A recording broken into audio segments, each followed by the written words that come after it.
Wait, what did that just say? So at the end of the day, the concept of the Matrix could actually just be, I hate this place. This zoo, this prison, this reality, whatever you want to call it. I can't stand it any longer. Free your mind. The Matrix, a film where the human race is unknowingly trapped inside a simulated version of reality. The key factors of The Matrix are the concept of being stuck and forced inside a simulation to stay within the confines set by a higher power. In this case, some weird tentacle robot things. And yeah, I can see that. I'm so sorry for telling you to shut up that one time. Please don't hurt me. Please. It's all about breaking the mold, questioning what you know, and challenging the status quo. Also, just a minor comment I think the film might be making is humans could be pulverized into mush and would make a great source of fuel. So yeah, does no one else find that concerning at all? Are they trying to tell us something here? No, just me. Okay, all right, sound. I mean, that would actually probably be cheaper than petrol, I guess. So anyone want to volunteer to be squished inside my gas tank? Cheers. But seriously, with the rise of people like Andrew Tate, Elon Musk, and such characters, the possibility of living in the Matrix is gaining some traction. I'm not a groomer. I'm just a loser. And yeah, they might have a good point there actually. If this isn't a simulation, then I'm actually heading out. It's quite ironic really that these are the fuckers talking about the Matrix being real. I mean, this guy's charging like £60 for essentially the world's best marketed pyramid scheme, and this guy's built like a literal transformer. So is the Matrix real? Could it be a valid concept, just not as extreme? Or is it all just some tinfoil hat nonsense? Well, let's see. To quickly set the scene for anyone who might not know, The Matrix is a simulated reality of everyday mundane life. Humans have been put into these simulations by machines that have taken over Earth and now control them. The films, yeah, there's a few, follow a group of people looking to escape and expose the Matrix and return to normal life. And can I just say, they look pretty damn sick in the process. There's some philosophical moments, some sciencey moments, and moments where some of the hardest martial arts I've ever seen takes place.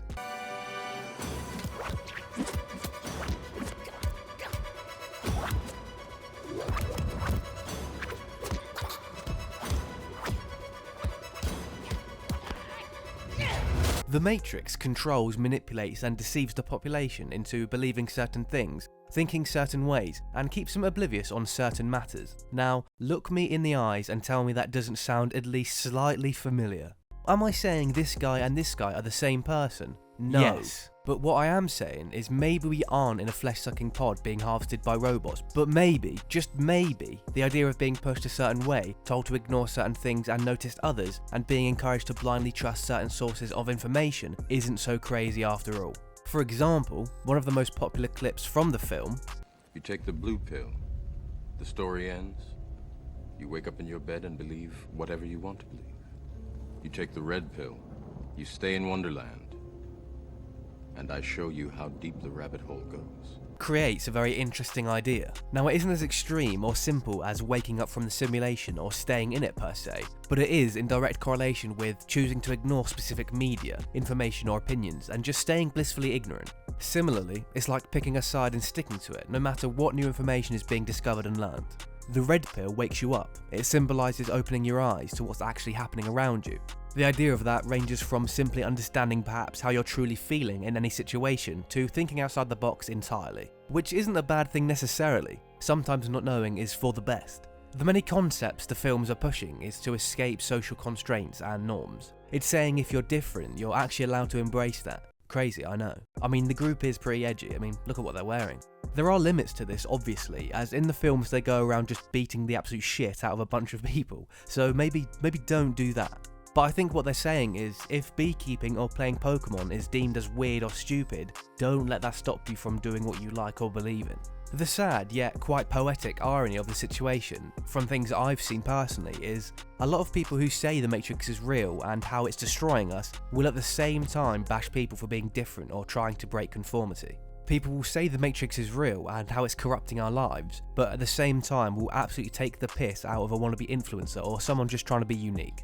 The sort of figurehead pushing this ideology is Andrew Tate. Now, he says a lot of dumb shit admittedly, and pushes a lot of potentially dangerous ideas, but like 99% of things in life, he also says some valid things too. He talks a lot about people being programmed and sort of moulded into kind of robots that will work all week, spend all their money on shelter and food, and live how they're told to live. So if a government can create as much as they want of something from thin air, and you'll give up your life for this thing they can create from thin air as much as they want, you are still their slave. That's it. You used to be a slave and you'd work all day, and at the end you got food in the house. Now, you work all day, you get money, and you spend all your money on a food and a house. And for all the things he chats just absolute bollocks about, he's spitting straight facts here. The world today is so split, divided and segregated, it's actually crazy. You're taught by someone to hate someone who they hate and love who they love. It's only when you can formulate and understand your own mind, you become aware. So in this case, the Matrix is definitely real in my opinion. The point kinda loses traction, however, when you talk about the much bigger picture, as then what? What happens when everyone becomes enlightened and overthrows the government or the Illuminati or whoever? What happens next? The reason things like capitalism, democracy and governments work is, what else are we gonna do? Are they actually all unbelievably corrupt? Yeah, most likely, but what are you gonna do about that? Also, a lot of people make the same point of the rich just keep getting richer and the poor suffer, but yeah, a lot of people are already so aware of this. What's a feasible solution? Get rich and join the other rich people? I mean, I don't know. A lot of people understand this form of the Matrix, but the answer is extremely challenging and hard to really understand. Let's say there's 100 poor people and the 100 poor people spend their money. What do they spend it with? Businesses. Who owns businesses? Rich people. Amazon, their stock price went up 30%. Why? Because people are getting stimulus checks and spending it on Amazon. It all went to the rich guy. The thing I find so hilarious with Andrew Tate here is, he's saying all of this in which he makes very valid points, but if you actually listen to what he's saying, you'd realise he's doing exactly what he's talking about. You get your hard-earned money, like he's saying, and thinking you can break the mould and follow in his footsteps to break free, buy his Hustlers University subscription for £60 and boom, you've just taken your hard-earned money and given it to yet another rich guy. The guy is smart as hell, don't get me wrong, but he is also part of the Matrix he's talking about. I thought for this segment, as the Matrix is all about robots taking over, I thought I should consult my own form of artificial intelligence for an opinion. While the Matrix may exist solely within the realms of science fiction, its themes and concepts provide a lens through which we can view our own lives. By exploring the parallels between the film's narratives and our daily experiences, we gain insights into perception, the search for meaning, liberation from conformity, and the untapped potential within us all. Ultimately, The Matrix serves as a metaphorical reminder to question, reflect, and embrace our individual journeys as we navigate the complexities of our own realities. And this isn't just concerning at all. Firstly, the fact a robot summed it all up better than I could have makes me feel kinda obsolete. You may be seeing Soxy Terminator Edition in the near future by the way things are going. Also, what did it mean by concepts provide a lens through which we can view our own lives? Is ChatGPT sentient? Is it getting ideas from the Matrix? If so, burn it now, burn it.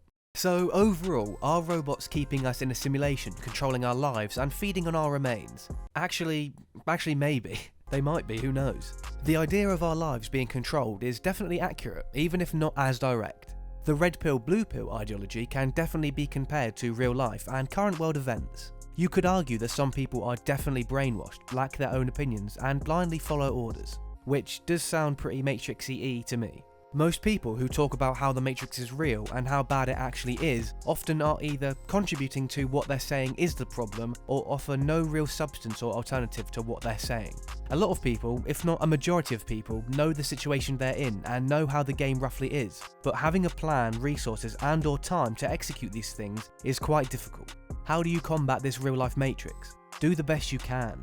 Learn, be open-minded, try and accept who you are and just have fun along the way. Life is filled with great and terrible moments simultaneously, but you can't have one without the other. So just try your best to accept both of them when they arrive, as they will. And who knows, maybe we are in a simulation, or maybe we're not. Either way, that doesn't change what you do with the time you're given. That was maybe too deep actually, especially when it's coming from me, whatever this is.